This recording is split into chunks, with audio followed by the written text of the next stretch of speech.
Latest news பார்த்துட்டு சும்மா இருக்க முடியாதுல்ல சார். ஆக்சிடென்ட் பண்ணி ஒருத்தரை கொல்லணும்னு முயற்சி பண்ணாங்கன்னு வச்சுங்க. ஆக்சிடென்ட் பண்ணுற காரும் பண்ணப்படுற காருக்கும் ஒரு சின்ன டெக்னிக்கல் கணக்கு இருக்குது.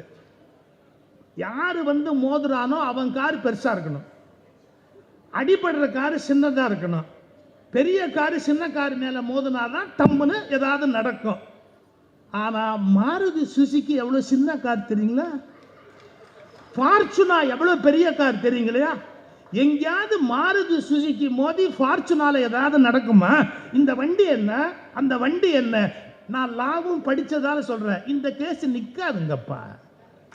மாருதி சுசுகியை கொண்டு போய் ஃபார்ச்சுனா மேலே மோதி ஒரு காலத்து அது நீங்கள் செய்யறதா இருந்தால் சரியான ஆள்கிட்ட கேட்டு பண்ணுங்கப்பா.